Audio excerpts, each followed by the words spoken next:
¿Escucharon hablar alguna vez sobre la fiebre amarilla en Buenos Aires? Bueno, este desastre mató aproximadamente a un 8% de los porteños. En una ciudad donde normalmente morían 20 personas por día, pasó a que mueran más de 500, un montonazo. Y la mayoría era gente inmigrante de Italia, España, Francia, entre otros lugares de Europa. Y lo que provocó es que una tercera parte de Buenos Aires se reduzca, o sea que se fue mucha gente, como intentando escapar de esta enfermedad. Pero para saber bien la historia y qué fue lo que pasó, ¿a dónde tenemos que ir? Al inicio.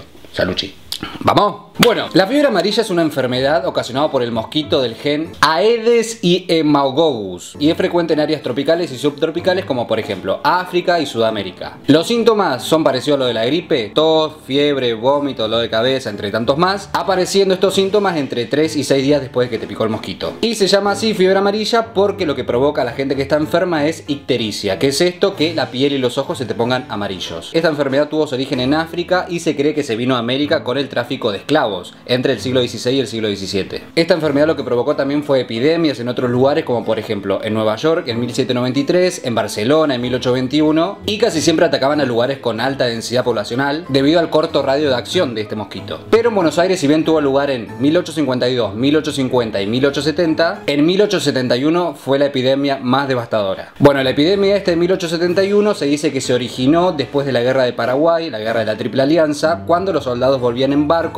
y portaban esta enfermedad. En ese momento la ciudad tenía entre 160.000 y 200.000 habitantes y muchos de esos eran inmigrantes europeos, entre otros lugares. Lo que pasaba en ese momento es que la ciudad no tenía casi sistema de drenaje, o sea, la higiene era casi nula. Las calles sin pavimentar, no había recolección de basura, casi no existía el agua corriente, el agua potable, o sea que la gente tomaba agua de aljibes, por ejemplo, que siempre estaban contaminadas con basura o con caca de tortuga. Terrible. Otro foco de infección era el riachuelo, que quedaba ahí en el límite de la ciudad, que era un desagüe para los desperdicios de los saladeros y los mataderos que estaban ahí en la costa del riachuelo. O sea, era una cosa en que en cualquier momento explotaba todo. Pero bueno, cuando se desató la fiebre amarilla, los primeros casos fueron ocultados hasta que se hizo público. La gente murmuraba y decía como que se estaba viniendo esa fiebre porque estaba azotando lo que era Paraguay y Corrientes en ese momento. Y al enterarse la gente de Buenos Aires en ese momento, lo que establecieron fue una cuarentena en el puerto, pero el presidente de ese momento, que era Sarmiento, sin dar explicaciones, dejó que arriben 2 barcos y ahí se vino la enfermedad. Las primeras muertes se produjeron el 27 de enero de 1871. En la calle Bolívar de acá de Buenos Aires murió Ángel Viñolo, que tenía 68 años y era italiano, y su nuera Colomba de 18, que ellos en ese momento vivían en un inquilinato de 8 habitaciones y fueron atendidos por el famoso Juan Antonio Argerich, que tuvo un rol muy importante en esta epidemia. Y este chabón sabía que habían muerto de fiebre amarilla, pero lo obligaron a decir que murieron por gastroenteritis. ¿Quién lo obligó? Enrique O'Gorman, que yo anteriormente ya había hablado de él en el video de Camila O'Gorman, que fue la que la mataron porque se había escapado con el sacerdote. Si no lo vieron, vayan a verlo. Bueno, este chabón Enrique O'Gorman le dijo a Argerich que no diga nada, que lo oculte para no alarmar a la población. Pero naturalmente las noticias empezaron a trascender, se empezó a enterar todo el mundo, de boca en boca, todos empezaron a decir, ¿viste lo que está pasando? Porque estaban alarmados, porque en ese momento estaba creciendo mucho la muerte a causa de esta enfermedad que no se sabía cuál era. Y los que sabían la verdad no querían que la gente se entere porque no querían arruinar el carnaval del 24 y el 25 de febrero.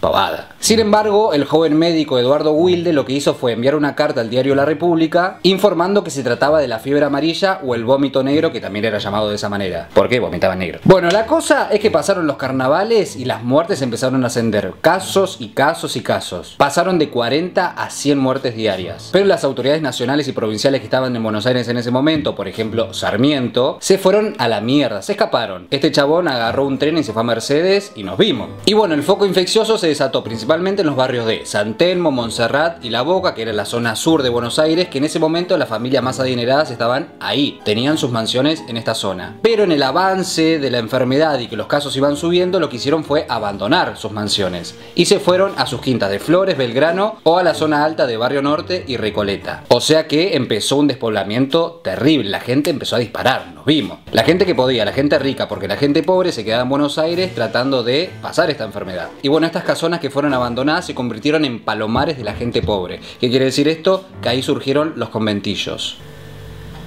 El peor problema que pasaba también en ese momento es que no se sabía el tema, era toda una ignorancia lo que estaba pasando, porque no sabía de dónde provenía la enfermedad, por ende no podían encontrar una cura, ni evitarla ni nada por el estilo. Entonces, como la epidemia era fuerte en la zona sur de la ciudad, que en ese momento estaba densamente poblada, le echaron la culpa a los inmigrantes que estaban ocupando los conventillos. Entonces, ¿sabes lo que hicieron? Los echaron a todos a la calle pensando que esa iba a ser la solución. Terrible. Y los sacaban así sin nada, sin que saquen sus cosas, sin que puedan rescatar algunas cositas que le quedaban, o sea, váyanse, se van a la mierda. Esa era toda la solución supuestamente en ese momento. Y bueno, los casos iban en aumento, por ejemplo, ya en marzo las muertes pasaban de 100 a 300 por día. Y ya en abril pasaba de 300 a 500. Terrible. Pero la Semana Santa de ese mismo año fue el epicentro de la tragedia. El recuento de víctimas en el mes de marzo había sido de 4.865. Montonazo. Y la tasa de mortalidad rondaba entre el 40 y el 90% de los infectados. Eso quiere decir, por ejemplo, de 10 personas que se infectan, mueren entre 4 y 9. Terrible. Los hospitales ya estaban colapsados y ahí pasa algo importante. La ciudadanía se movilizó a lo que es Plaza de Mayo. Ahí unas 8.000 personas decidieron crear una comisión popular presidida por Roque Pérez, que fue una persona muy importante en esta epidemia también, al igual que Muniz. Y ellos lo que hacían era ocupar ese lugar vacío que había dejado el Estado. A tal punto que esta comisión lo que dice es lo siguiente. En tal situación, la comisión popular aconseja a todos los que puedan abandonar la ciudad que se alejen de ella lo más rápido posible, para salvarse así y salvar a los suyos. Terrible. Y a partir del 10 de abril se decretó como una cuarentena, o sea que la ciudad estaba en la mierda. Pero no todo va a quedar acá. Acá arranca una parte turbia. La ciudad contaba en ese momento con 40 coches fúnebres solamente, a tal punto que los ataúdes quedaban en la esquina esperando a que los busquen, o sea, todos apilados uno arriba del otro. Pero como había cada vez más muertos y también morían los carpinteros, se dejaron de fabricar ataúdes, a tal punto que fueron envueltos en sábanas y en trapos y lo dejaban en la calle, esperando que gente lo venga a buscar. Increíble. Y a raíz de esto, los carros de basura incorporaron su servicio como para juntar a los muertos y los dejaban todos en una fosa común. O sea, era un desastre todo lo que estaba pasando. Otra cosa importante, por ejemplo, el cementerio del sur, que es hoy en día el Parque Ameguino, había sido creado 4 años antes y después de esta epidemia colapsó, se saturó. O sea, un cementerio en 4 años colapsado, imagínense. Y con el colapso de este cementerio y que encima el cementerio de Recoleta no quería recibir muertos por esta epidemia, tuvieron que tomar una decisión. ¿Qué hicieron? El gobierno municipal adquirió 7 hectáreas en lo que es la Chacarita de los Colegiales, más conocido hoy como el Parque Los Andes, y ahí creó el cementerio del oeste. Ese cementerio estaba en la mierda, tenía condiciones de higiene mínimas y sumado a la gran cantidad de víctimas lo que hacían eran cremarlos, o sea, llegaron a quemar hasta más de 564 personas. Imagínense el olor que había ahí y los vecinos de la zona se empezaron a quejar. Otra cosa, por ejemplo, también es que al no haber coches fúnebres, lo que empezaron a hacer es lo siguiente. Le ordenaron al ferrocarril del oeste que extienda su recorrido y que tienda una vía entre el centro y el cementerio del oeste para transportar solamente muertos. Y ahí nació el tranvía fúnebre o el tren de la muerte. La locomotora que se usaba en ese momento era la porteña, que arrastraba vagones apilados de muertos cubiertos con una lona negra. Y siempre tenía como un vagón vacío para que vayan familiares de esas víctimas, como para decirle el último adiós. Otra cosa que pasaba, por ejemplo, es que llegaron a enterrar casi a gente viva. ¿Por qué digo casi? Porque gente viva que estaban por enterrarla se despertó. Por ejemplo, un caso que es bastante particular, que es un médico que estaba borracho, estuvo chupando la noche anterior y quedó tirado en la vereda. Al otro día, cuando los coches estaban alzando los muertos para llevarlo al cementerio, lo levantaron a él pensando que estaba también muerto y cuando lo estaban a punto de enterrar se despierta. Terrible, imagínense. Y como este caso, otros más. Y bueno, el 21 de junio de ese mismo año ya se dio por terminado oficialmente la epidemia, lo que tardó prácticamente 6 meses en ocasionar un movimiento demográfico interno, muchas muertes, mostrar la vulnerabilidad de los métodos sanitarios y agregar un nuevo cementerio en la ciudad. O sea, duró solamente 6 meses esta epidemia y hizo mierda todo. Y bueno, el cementerio del sur después al poco tiempo fue clausurado, más precisamente en 1882, y los cuerpos que estaban ahí lo exhumaron para otro cementerio y se dice que algunos quedaron ahí en lo que es actualmente el Parque Ameguino. O sea, si andan por ahí por el Parque Ameguino, seguramente hay algún muerto ahí abajo. Y también se dice que hay fantasmas de las víctimas de esa epidemia, entre tantas cosas más. Y bueno, ese parque hoy en día tiene como un monumento en honor a las víctimas de esa epidemia, porque lo que marcó fue un antes y un después en la ciudad. O sea, de 180.000 personas que ocupaban esta ciudad, murieron casi 15.000. O sea, un montonazo. Y como había dicho anteriormente, las clases acomodadas podían huir, pero los pobres se quedaban muriendo en la ciudad. Que esto ayudó a que después se activen lo que son los sistemas cloacales, agua potable, pero hasta ahí nomás. Y bueno, el tema, como para concluir, es que 10 años después un médico cubano descubrió que esta enfermedad era causada por los mosquitos. Y a raíz de eso después empezaron a crear las vacunas, entre tantas cosas más. Pero bueno, así la historia de la fiebre amarilla en Buenos Buenos Aires, me pareció una historia bastante interesante para hacer, más que nada porque mucha gente del interior no la conoce y es algo que cambió un montón el sistema de la ciudad. Pero bueno, si ustedes tienen alguna historia, alguna leyenda, cualquier cosa de la que quieren que hable, díganme en los comentarios si lo hago. Acuérdense de compartir, de suscribirse a mi canal de YouTube, que siempre digo lo mismo. Así que nada, espero que les haya gustado y nos vemos en el próximo video.